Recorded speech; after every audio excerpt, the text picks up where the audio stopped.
영국 런던을 외부와 연결해주는 세계의 도로 중 하나인 래클리프 고속도로 인근은 가장 혼란스러운 지역 중 하나였습니다.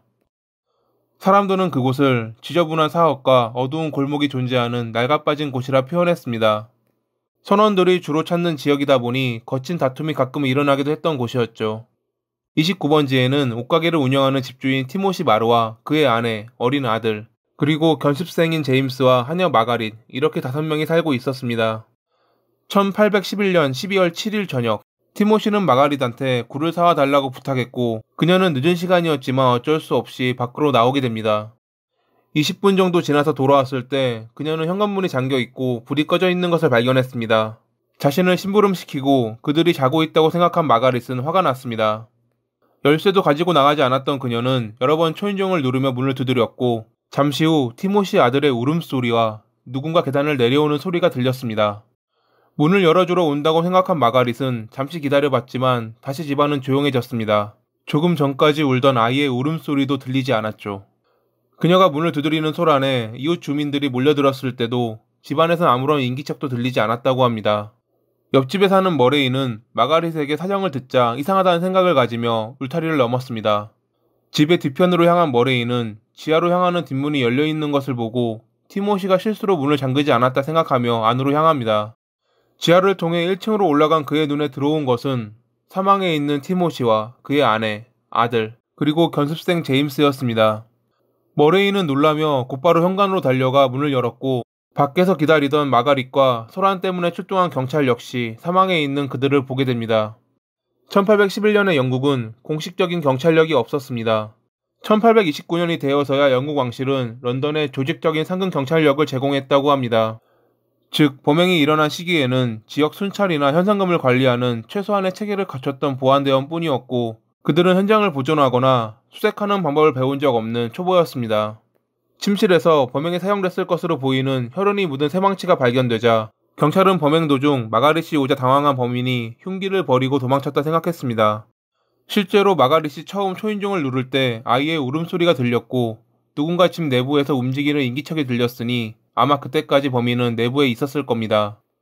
피해자들의 몸에 남은 상처로 보아 결정적인 상처는 날카로운 흉기였습니다. 초반에 경찰은 흉기가 티모시가 사용하는 끌 같은 것이라 생각했다 합니다.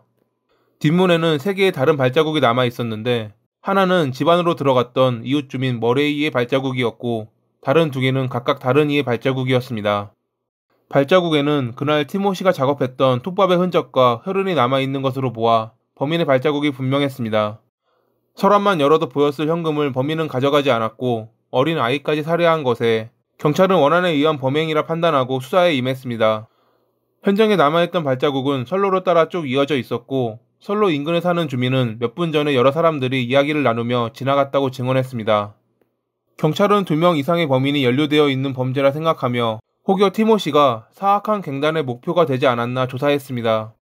하지만 티모시는 헌신적이고 가정적인 남성으로 주위에 민폐를 끼치거나 돈에 관해 문제가 있던 인물이 아니라는 것이 밝혀지자 수사는 난항을 겪게 됩니다. 사건 현장에서 발견된 새망치를 유심히 살피던 경찰은 IP라는 이니셜이 써있는 것을 발견했지만 이것으로 범인을 찾기는 어려워 보였습니다. 티모시 일가의 시신은 가정 내 침대에 안치됐고 대중들에게 그 집에 방문해 그들을 볼 수 있도록 허락되었습니다. 당시 어느 누구도 범죄 현장을 보존하거나 죽은 이들을 존중한다는 생각은 없었습니다. 대중들은 스캔들과 이러한 범죄를 직접 보고 싶어하는 강한 욕구를 갖고 있었죠. 상처도 봉합되지 않은 시신을 보기 위해 런던 지역에서 사람들이 몰려들었습니다. 그러한 관행이 있던 곳이었고 그러한 것이 당연한 시대였습니다. 가장 안전해야 할 집에서 범행이 일어난 것이 사람들에게는 큰 충격으로 다가왔습니다. 많은 시민들이 앞다투어 새로운 자물쇠를 달기 시작할 정도였다고 하니깐요. 사건이 발생하고 12일 뒤인 12월 19일 인근에 있는 81번지의 한 주점에서 2번째 범행이 일어납니다. 이 주점은 존 윌리엄슨과 아내 엘리자베스가 운영하던 곳으로 그들은 항상 문을 일찍 닫았기에 주점치고는 조용한 곳이었습니다. 그날 존은 경찰에게 갈색 재킷을 입은 남자가 주위를 서성이며 자신의 주점을 주시하고 있으니 체포해달라고 신고했습니다. 얼마 전 일어났던 범죄 때문에 존은 수상한 남성이 더욱 두려웠을지 모릅니다. 신고를 받은 경찰이 마을을 순찰하고 있을 때 살인자라는 외침이 들려왔습니다. 경찰이 소리가 난 곳으로 달려갔을 때 이미 같은 소리를 듣고 주민들이 모여든 상태였습니다. 소리가 난 장소는 존의 주점이었습니다. 잠시 후 주점 3층에서 한 남성이 매듭을 이은 시트를 타고 내려왔고 사람들은 겁에 질려 두려워하고 있던 그 남성이 주점에서 하숙을 하던 존 터너임을 알아봅니다. 상황이 심각하다 생각한 경찰과 주민들은 억지로 문을 열어 들어갔고 그곳에서 사망해 있는 존과 엘리자베스를 발견합니다. 티모시 일가와 비슷한 상처를 입고 사망해 있는 그들의 모습에 사람들은 동일범의 소행이라 생각했습니다. 이번에는 살아남은 사람이 있었습니다. 3층에서 잠을 자고 있던 존의 손녀와 범인을 목격하고 탈출한 터너가 말이죠. 존의 손녀는 사람들에게 발견됐을 때도 1층에서 무슨 일이 벌어졌는지 모를 정도로 잠에 깊게 빠져 있었다고 합니다. 3층에서 잠을 청하던 터너는 이상한 소리에 1층으로 내려가 범인을 목격했고 3층으로 도망쳐 창문을 통해 탈출했던 겁니다. 그는 범인의 뒷모습을 보았는데 180cm 정도의 키에 약간 발을 절고 있었다 증언했습니다. 경찰은 주점 1층 창문이 하나 열려 있었고 혈흔이 묻어 있는 것으로 보아 범인이 그곳을 통해 도망쳤다고 판단했습니다. 범인이 향한 장소는 진흙으로 덮인 비탈길이었기에 범인의 옷이나 신발은 진흙이 묻어 있을 것이 분명했습니다. 용의자들 중에는 존 윌리엄스라는 인물이 있었습니다. 그는 두 사건의 피해자들을 모두 알고 있는 인물이었고 사건이 있던 날 자정 무렵 집으로 돌아왔던 인물이었습니다. 비록 다리는 절지 않았지만 180cm 정도의 키에 주점에 자주 방문한 손님이었던 존은 결국 그를 의심했던 룸메이트의 신고로 신문을 받게 됩니다. 첫 범행 현장에서 발견된 새망치에 적힌 이니셜 IP가 사실 JP였고 이는 바다에 나가 있는 존 피터슨이라는 선원일 것임이 드러나자 윌리엄스는 더욱 의심을 받았습니다. 존 피터슨의 새망치를 윌리엄스가 자주 사용했다고 말한 목격자가 나타난 겁니다. 게다가 두 번째 범행이 있던 다음날 윌리엄스의 옷을 세탁한 여성의 신고도 있었습니다. 세탁 당시 그녀는 윌리엄스의 옷이 찢겨 있었고 혈흔이 묻어 있어 이유를 묻자 그는 시비가 붙어 싸움을 벌였다며 얼버무렸다고 합니다. 게다가 한동안 일을 하지 않았기에 돈이 없었던 그가 두 번째 사건이 발생하고 밀려있던 방세를 낸 건 역시 수상했습니다.